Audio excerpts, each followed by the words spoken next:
இன்றைக்கி இந்த வீடியோவில் நம்ம பார்க்க போகிறது வந்து க்ரௌன் ஆஃப் ஷேடோஸுங்கிற படத்தை பற்றி தான் பார்க்க போகிறோம். வீடியோக்கு போகிறக்கு முன்னாடியெல்லாம் மறக்காம சேனலை சப்ஸ்கிரைப் பண்ணிடுங்க. இந்த க்ரௌன் ஆஃப் ஷேடோஸுங்கிற படம் வந்து இதை பற்றினா தோர் ராக்னார்க்கில் வந்து பார்த்துருப்பீங்க. நம்ம தோரோட சிஸ்டர் வந்து ஹெல்லா வந்து அந்த ஆஸ்கார்டே அழிக்கிறதுக்கு வந்து கிளம்பி வந்துடுவா. அந்த மாதிரி தான் வந்து இந்த படத்துலேயும் வந்து காமிச்சிருப்பாங்க. கத்தியை பிடிச்சிட்டு நிற்கிறவர் இவர் தான் நம்ம ஹீரோ. இவர் பார்த்திங்கன்னா இவருக்கு அப்பா இருக்குது, அப்புறம் வந்து அக்கா இருக்காங்க. அக்கா வேறு யாருமே கிடையாது. அந்த அக்கா தான் இப்போ கெட்டவங்களாம் வந்து இருக்காங்க. மொத்த கிராமத்தையும் சூறையாடி அங்கே இருக்க மக்கள் எல்லாத்தையுமே சித்திரவதைப்படுத்திட்டு இருக்காங்க அவங்க ஆட்சிக்கு கீழே. ஆனால் நம்ம ஹீரோ பார்த்திங்கன்னா அவங்க அப்பாவை கொண்டு வந்து பழி வாங்கணுன்ட்டு வந்து பயங்கர வெறியோடு வந்து இருக்காங்க. அந்த அரசாங்கத்தையும் அந்த மகுடத்தையும் வந்து அடையிறக்காக அந்த அளவுக்கு வந்து போராட்டம் பண்ணியிருக்காங்க அக்கா. இவங்க தான் அந்த அக்கா. நீங்கள் ராக்னாருக்கு வந்து பார்த்துருப்பீங்க. ராக்னார்க்கில் வந்து எப்படி இருந்ததோ அந்த மாதிரியே தான் வந்து இதில் இருக்கும். அவங்க அப்பா வந்து சொந்த அப்பா வந்து இவங்களோட அக்காவை வந்து கொண்டுடுறாங்க. இந்த ஊரில் இருக்க ராணியை வந்து கொண்டுடுறாங்க.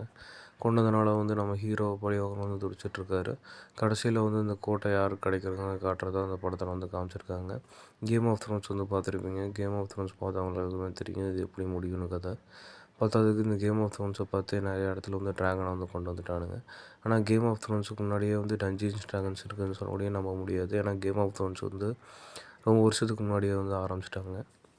இந்த படத்தில் ஒரு மாதிரி கொஞ்சம் வந்து ரியலிஸ்டிக்காக காட்டலான்னு வந்து காமிச்சிருப்பாங்க. அந்த அளவுக்கு ஃபைட் சீன்ஸ்லாம் வந்து ரியலிஸ்டிக்காக இல்லைனாலும் ஒரு 2-3 இடத்துல வந்து ரியலாக இருக்க மாதிரி தான் இருக்குது.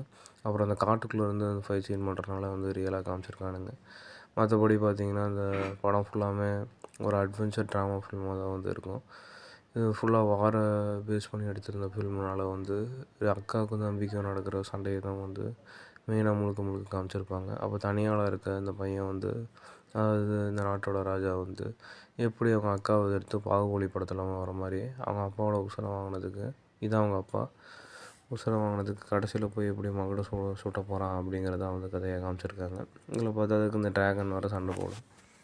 இவன் வந்து பயங்கர இடைஞ்சலாக இருக்கான், இவனை கொலை பண்ணணும் அப்படின்னு சொல்கிறக்க இவனும் கூடு தட்டுறாங்க 4-5 ஆளுங்களை அனுப்புவாங்க. அதையும் வந்து எதிர்த்து இந்த ட்ராகனையும் வந்து சமாளித்து ஒரு ட்ராகனை பக்கமாக இழுத்து இந்த ட்ராகனாவது அவங்க அக்காவுக்கு எதிராக திருப்புறதை இப்படி தான் கதையை வந்து காமிச்சிருக்காங்க. வீடியோ பிடிச்சிருந்தா லைக் பண்ணுங்கள், மறக்காம சேனலை சப்ஸ்கிரைப் பண்ணிடுங்க.